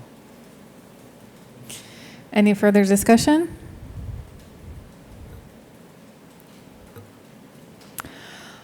On Councilor McCarthy's motion, sorry, let me read this, that the resolution be adopted by roll call vote and the tax amendment be adopted as amended by roll call vote. Resolution to authorize the tax increment TIF agreement with Crowley Wind Services. Any further discussion?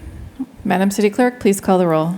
Councilor Watson-Felt, Yes. Councilor Varela, Yes. Councilor Presniewski, Yes. Councilor Masillo, Yes. Councilor Merkel, Yes. Councilor McLean, Yes. Councilor McCarthy, Yes. Councilor Hapworth, Yes. Councilor Dominguez, Yes. Councilor Cohen, Yes. and Councilor Stott. Yes.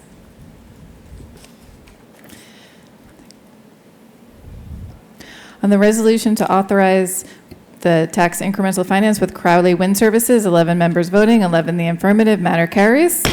Councilor Watson-Felt.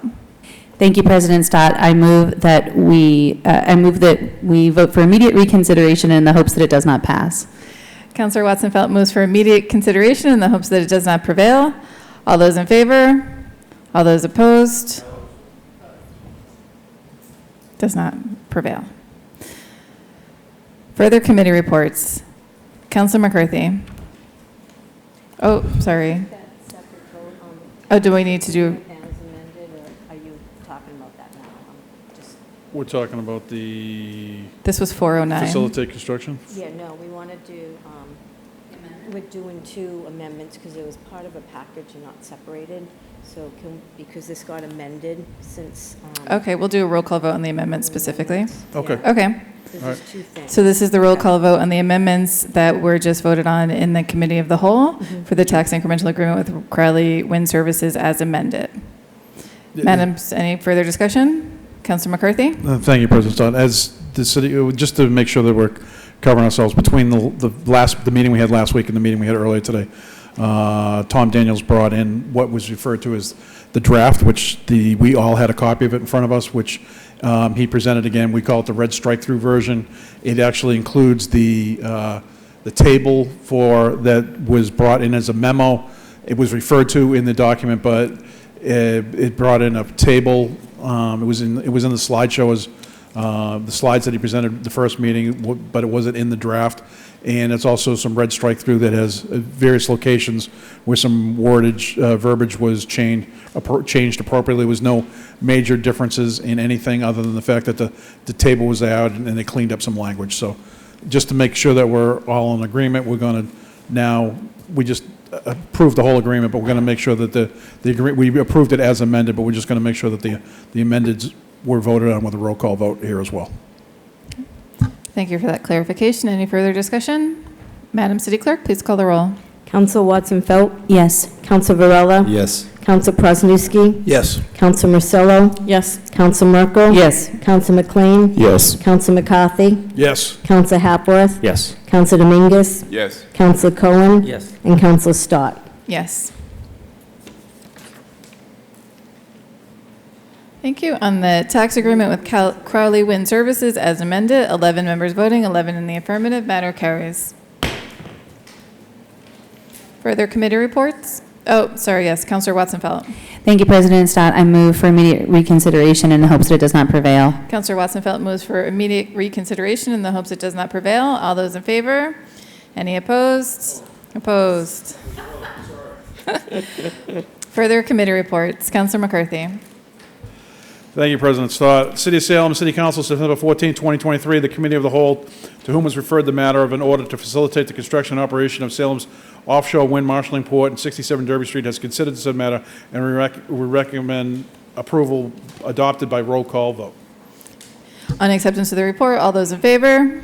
Any opposed? Report is accepted. On adoption of the recommendation, under discussion. Thank you, President Stott. To sum it up briefly, back when, currently as we sit here today, Crowley Wind Services owns the 40 some odd acres around the existing gas-fired power plant. Part of the community benefits agreement that the city had with Footprint Power, the original owners of the entire site, part of that agreement said the city was going to get anywhere from 3 to 5 acres in ownership of the berth. So what is transpiring in this brief order, which is a big, long real estate transaction, is basically, to sum it up, is Crowley owns the whole site. Crowley is then going to turn around and sell the site to the CEC. The CEC is the Clean Energy Center in Boston. So now that the site will be owned by a state agency rather than a private individual or private company. And in doing so, immediately upon that, the CEC is going to agree to the fact that Crowley also agrees that the 5 acres in the berth should go to the city. So the simultaneous transaction will be that the city receives its 5 acres in the berth, and then upon receiving the 5 acres in the berth, the city then turns over their 5 acres and the berth under an agreement signed by Mayor Driscoll to the CEC for $1 a year for 99 years. That will then make the site completely controlled by the CEC, which is a state entity, which then allows them to engage in a lease agreement with Crowley for a 25-year lease period for the site.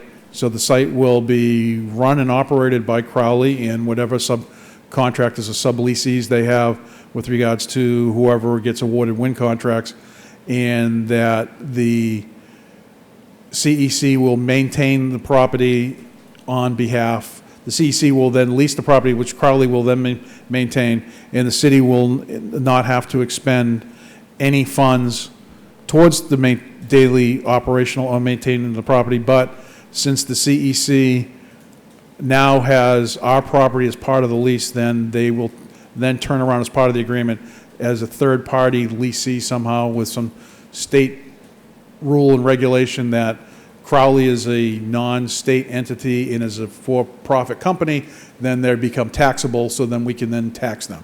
If that all makes sense. It took me a while to wrap my arms around it, but it all makes sense if you try to follow it through. That way, it's like we own it, they own it, and that way it all goes under one umbrella. All that being said, it's I believe that, you know, as we look at it, part of the original agreement back from that was negotiated with Footprint, the city gets the 5 acres that it was originally promised and the berth. The berth is the main part of this whole site. The berth is going to receive millions of dollars worth of renovations and upgrades that will then come under the control of the city. And part of the agreement calls for the city to be able to bring in up to 6 cruise ships annually, and obviously everything's up for negotiations. And we're also through the Port Authority, we're looking for the addition of what's referred to as a dolphin, which is a ability to tie up larger ships, and we want it located appropriately so that A, if they do have a larger vessel that comes in, it's able to get tied off, but B, if we have any smaller coastal cruise ships that come in, at the same time, a ship may be being offloaded or onloaded at the main berth. We have that ability to be able to tie them up to that dolphin and utilize our dock space along Blaney Street in order to accommodate that as well. So I think it's a fair agreement, and it's a needed agreement to make the property whole under one umbrella, being the CEC, in order to lease it back to Crowley. And it's just a series of transactions that's all been looked at and approved, and I've talked to the city solicitor at end. Ultimately, at some point, it's in front of us, because initially the intent was for it to be the control of those 5 acres in the berth to be in the control of the Port Authority. But the way the legislation was written for the Port Authority, it was too site-specific to Blaney Street, that they felt they couldn't extend the ownership over for the Port Authority over to this site. It's language that has been up, we talked earlier about the State House, it's been up at the State House, it's been held up in a committee someplace to amend the language to allow that to happen.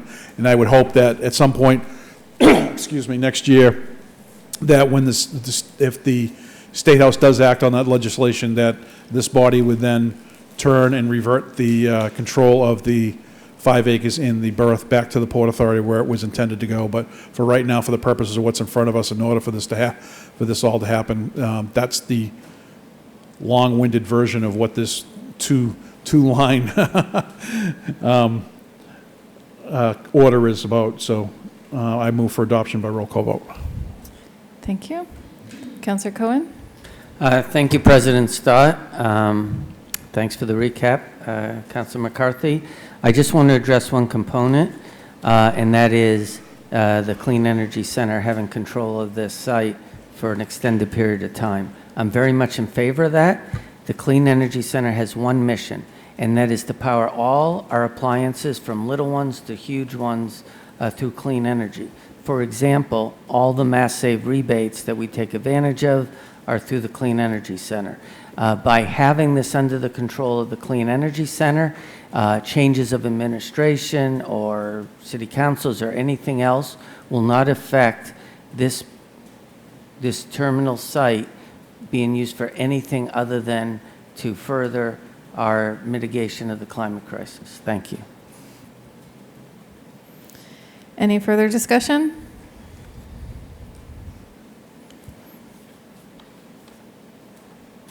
Okay. On the matter of an order to facilitate the construction and operation of Salem's offshore wind marshaling port at 67 Derby Street for adoption by roll call vote, Madam City Clerk, please call the roll. Councilor Watson-Felt? Yes. Councilor Varela? Yes. Councilor Prosnewski? Yes. Councilor Marcillo? Yes. Councilor Merkel? Yes. Councilor McLean? Yes. Councilor McCarthy? Yes. Councilor Hapworth? Yes. Councilor Dominguez? Yes. Councilor Cohen? Yes. And Councilor Stott. Yes. Thank you. On the order to facilitate the construction and operation of Salem's offshore wind marshaling port at 67 Derby Street, 11 members voting, 11 in the affirmative, the matter carries.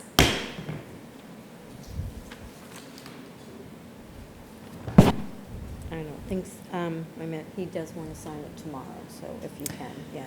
Councillor Watson-Felt? Thank you, President Stott. I move that we motion for immediate reconsideration in the hopes that it does not prevail. Councillor Watson-Felt moves for immediate reconsideration in the hopes it does not prevail. All those in favor? All those opposed? Opposed? Does not prevail. Thank you. And I'd just like to do a special thank you to Councillor McCarthy for helping us through that and for all of your work and efforts during that. Appreciate it. Communications from city officials. We have the following report submitted by Dave Kaczowski, Traffic and Parking Director, relative to right turn on red. Councillor Marcillo. Thank you, President. I don't need to read that, do I? No, good, thank you. Okay. I move that this be referred to the Committee on Ordinances, Licenses, and Legal Affairs. Councillor Marcillo moves that this be referred to the Committee on Ordinances, Licenses, and Legal Affairs. Under discussion. Thank you, President. So several months ago, I had put in an order to ask Mr. Kaczarski from Traffic and Parking to send a list of all traffic signals in Salem that do not allow a right on red, or do, by reverse, do allow it. And so he did a very deep dive into comparing our ordinances to what's out there, and like everything else in Salem, they are not the same. And so he did send back some information on guidance that we can use in our discussions about whether to remove the ability to do a right on red, but he also sent back a map, and the map is every light signal in Salem, whether it's city-owned or state-owned. It gives on every side what his assessment was, whether it's in the ordinance and signed properly or not in the ordinance, but still contains a sign, and et cetera, et cetera. I will point out there is one signal in Ward 6 at School Street that seems to have a hodgepodge of everything. So that was very interesting. But it also, so he went beyond my order and provided this, because whatever comes out of that committee, we need to update the ordinances to reflect what we want at these streetlights. Then he also asked the police department for crash data, and they did limit the crash data to pedestrian and cyclist crashes involving cars. I think as a next step, we could ask for car-on-car crashes too, because it's the same sort of thing. It's still safety at an intersection involving a right on red.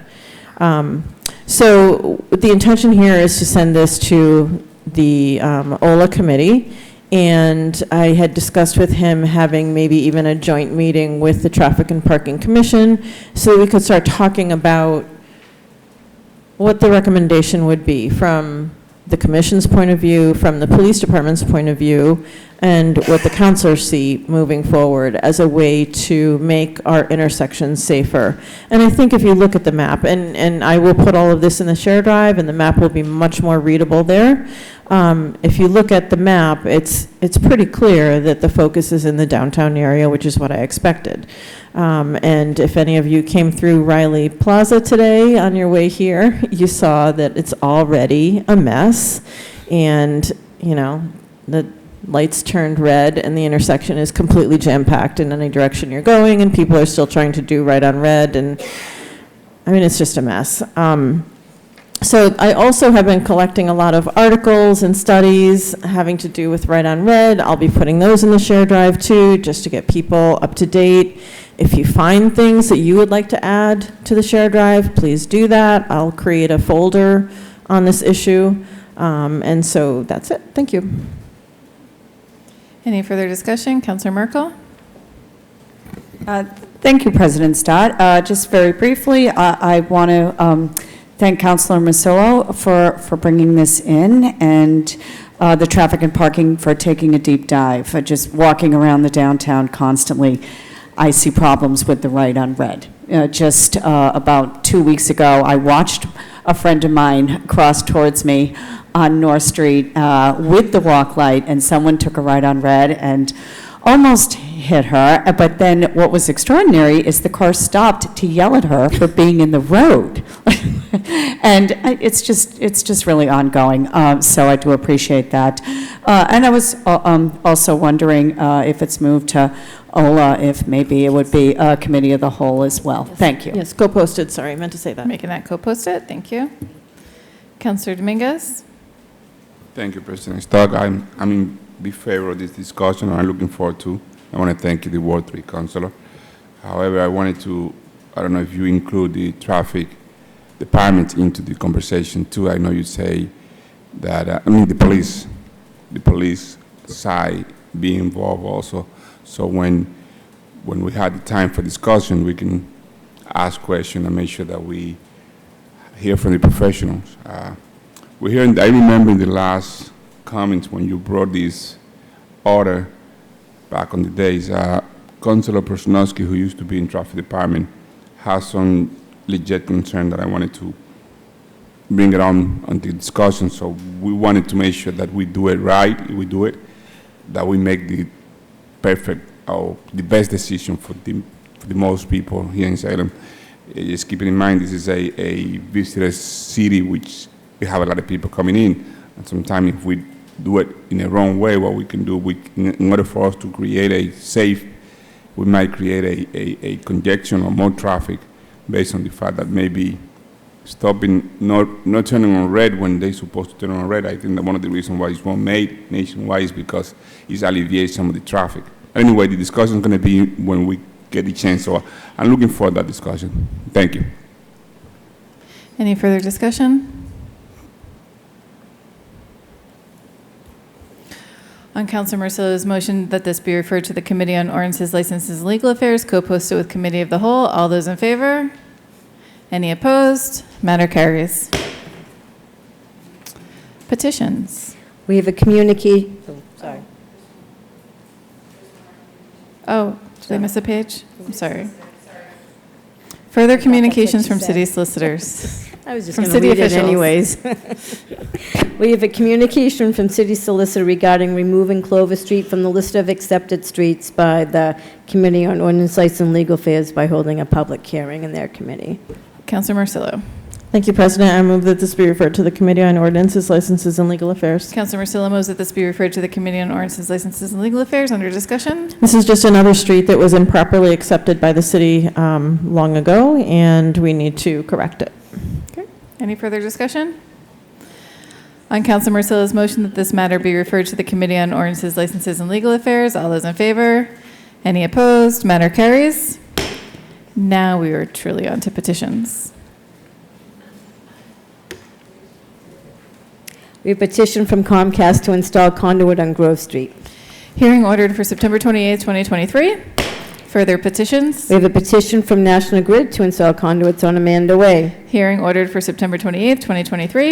Further petitions. We have a petition from National Grid to install one jointly owned pole on Boston Street. Hearing ordered for September 28, 2023. Further petitions. We have a petition or a follow-up from Nicholas Jenkins of Dunkin' Donuts of 152 Washington Street to continue to have the hours of 24 hours a day, 7 days a week, after being improved last year on a one-year temporary basis. Councillor Watson-Felt. Thank you, President Stott. I move this be granted. Councillor Watson-Felt moves that this be granted. Under discussion. Thank you, President Stott. So as folks may recall, a year ago, Mr. Jenkins came in and I believe he was on Zoom at the time, and requested that we consider extending the hours at Dunkin' Donuts, 152 Washington Street, to a 24-hour day, 7-day-a-week schedule. There was some good discussion around that, and though, you know, there was no immediate concerns on the behalf of the police department, this group opted to, because it's a little bit out of the norm for downtown in our more recent years, this body opted to allow Mr. Jenkins to have this 24 hours a day, 7 days a week for a one-year trial basis. He's back now to see that this be permanently instituted. I connected with both the chief this week as well as Sergeant Andrews from the Community Impact Unit. They have not had any concerning reports. They have no concerns about extending these hours. I have, as far as I am aware, I may have missed something on my inbox. I don't think so. I have not had any concerns raised by the residents who live nearby. My personal statement a year ago was that I thought some, light and activity available at that corner would be a good thing. Having all hours of the night, it actually could, hopefully be bringing some activity to the downtown, where otherwise, we've seen some increased illicit behaviors after dark. So I think all of this is to say things are going pretty well. I don't have any reservations with extending this for Mr. Jenkins permanently. We can always revisit this if there ends up being a time where there's a problem. Thank you. Any further discussion? I will just note that Mr. Jenkins has also joined us in Zoom land, so thank you for sticking it out in case we had any questions for him, but I think we're good if there's no further discussion. Okay. On the motion that the petition from Nicholas Jenkins of Dunkin' Donuts for 152 Washington Street to continue to have the hours of 24 hours a day, 7 days a week on a not temporary basis anymore. All those in favor? Any opposed? Motion is granted. Petition is granted. Further petitions. We have a petition from Rizzo's Roast Beef, 7 Paradise Road, for extended hours from 10 a.m. to 1:30 a.m. Hearing ordered for September 28th, 2023. Further petitions.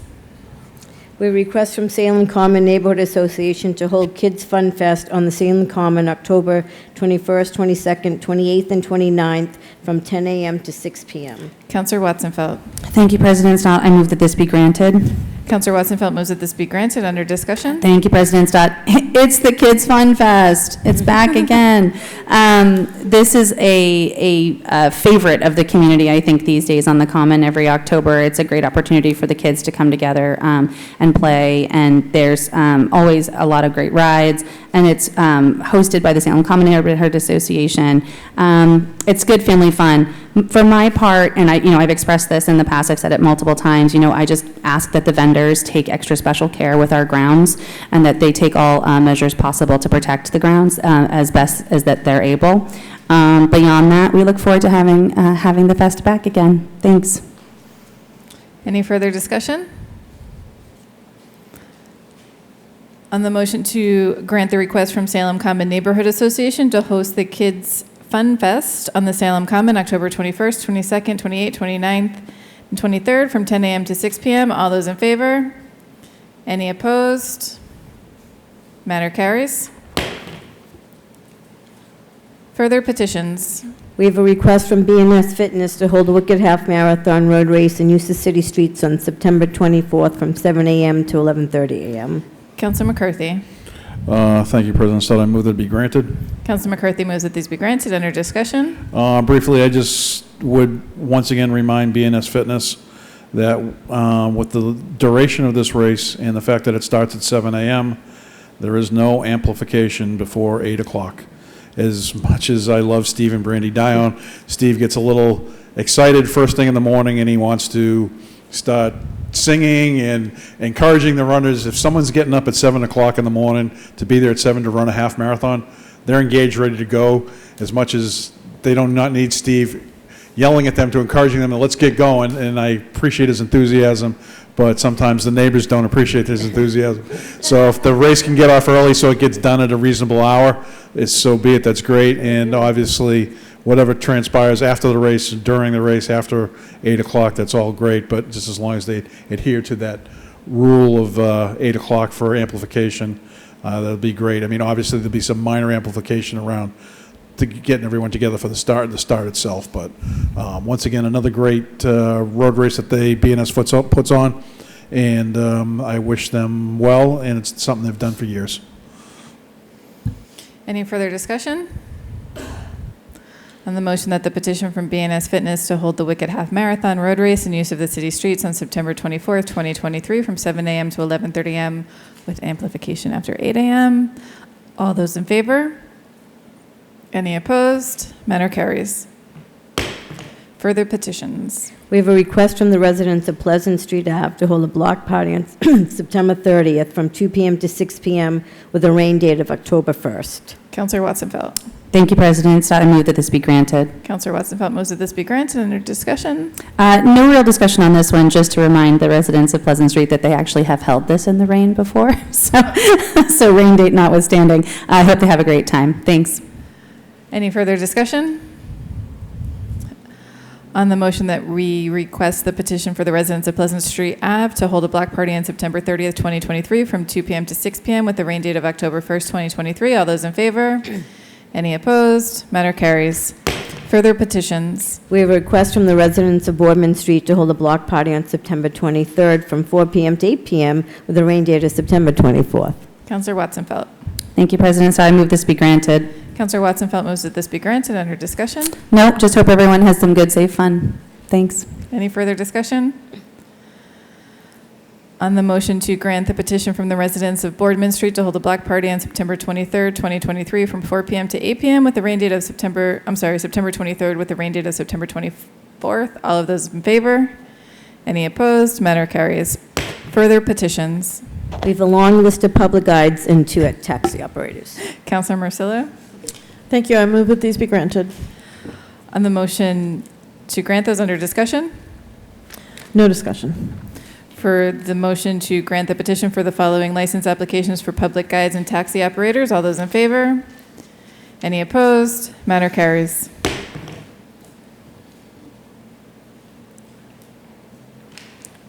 Further petitions. We have 9 claims. Councilor Marcillo. Thank you. I move that these be referred to the Committee on Ordinances, Licenses, and Legal Affairs. Councilor Marcillo moves that these be referred to the Council on Ordinances, Licenses, and Legal Affairs. Any discussion? No discussion. On the motion to refer these to the Committee on Ordinances, Licenses, and Legal Affairs, all those in favor? Any opposed? Matter carries. Further petitions. We have one drain layer contract operator license. Councilor Marcillo. Thank you. I move that these be granted. Councilor Marcillo moves that this be granted. On the motion to grant the following drain layer contract operator license, all those in favor? Any opposed? Matter carries. Unfinished business. We have a second passage of an ordinance amending an ordinance relative to traffic, Chapter 42, Section 51B, parking prohibited at certain times on certain streets, and Section 75, resident sticker parking relative to Chestnut Street.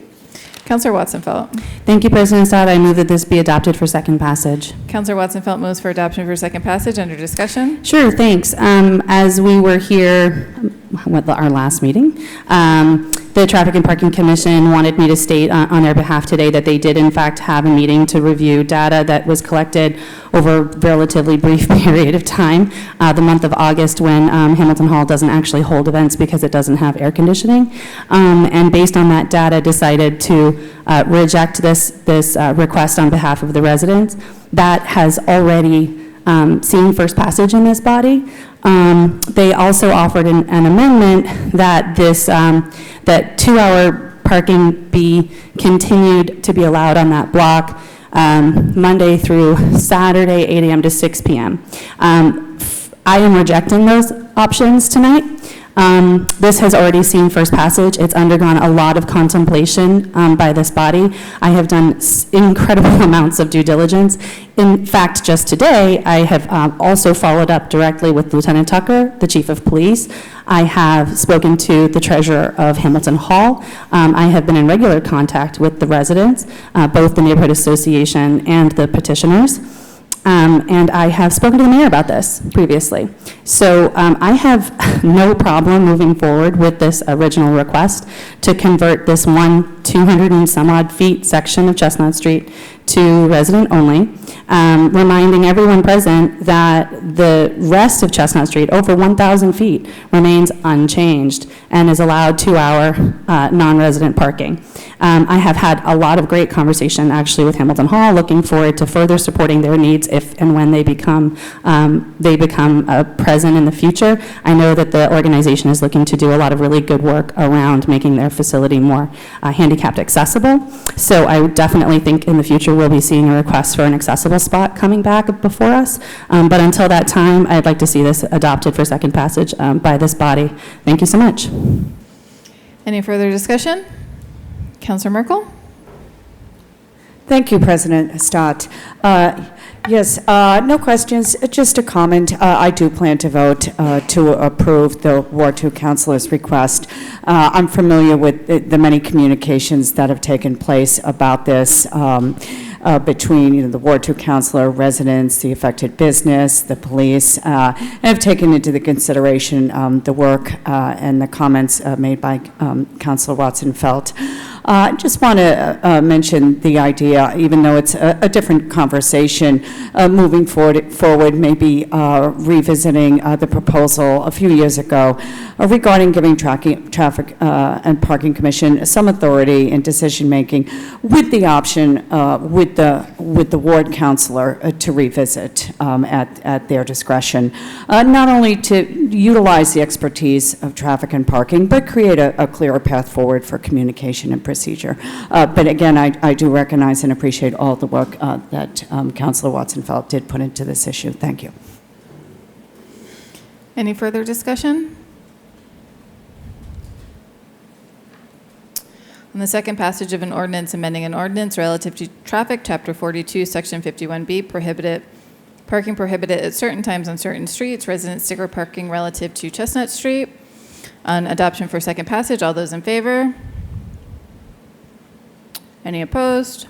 Matter carries. Councilor McCarthy. Thank you, President Stott. Before I make a motion, I believe there's a couple people that want to say something, one of which is me. On behalf of myself, and I want to say the city clerk, I just want to remind everyone in Ward 1 that there is a primary on Tuesday. And it's been my decision that my name will not be on the ballot for the first time in 18 years. But there are 3 candidates that are on the ballot, and I just want to remind everyone in Ward 1 that do not take this decision lightly. There are 3 candidates. I know who all 3 candidates are, and I believe that they all have something to offer, and it's up to the voters of my ward to identify the candidate that they feel will best replace me on this body and to vote for them. But it's not a matter that I take or anyone should take lightly, is the fact that there is an election, and when I'm sitting on my porch and people walk by and they've asked me, so how's it feel to be retired? I am not retired. I'm still doing the work, and I'm not going anywhere. I'm still going to be Bob, and I'm still going to be available and answer questions and provide advice and all of what I've done for years, but I just will not be part of this body. But at the last thing I want to do is be sitting on my porch at some point next year and have someone come to me and say, well, I don't understand why this person or XYZ person is doing this, and blah, blah, blah. My first response is going to be, whom did you vote for? Because your vote has a decision, and as I'm very fond of saying, elections have consequences. And in this case, the election is going to have a consequence of someone who happens to be replacing me. In November, there's going to be a broader-based discussion. But for the purposes of the primary, that's going to be, Ward 1 is the only ward in the city that has a primary. So I would encourage all the voters in Ward 1 to go out, make yourself aware of who the candidates are, and vote accordingly. Who you figure is going to be the best person to represent you on this board moving forward, because then there'll be another election come November.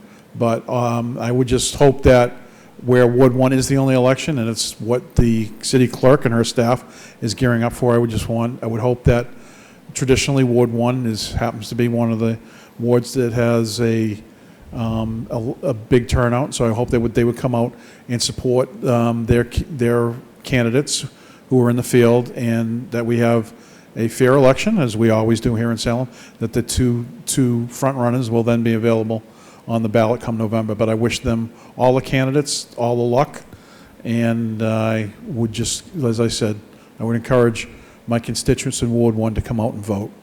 And I know that will make the city clerk happy, because whether the voter turnout is light or whether it's heavy, the city clerk has to plan accordingly, and she is anticipating a robust election, and I would hope that there would be one. So with that, I will yield the floor.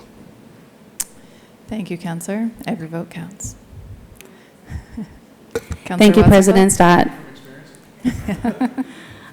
Point of personal privilege tonight before we adjourn, just on behalf of myself and, oh, I'm emotional, and our fellow LGBTQI community. As I think most people know, there was some serious vandalism that took place in Salem this week.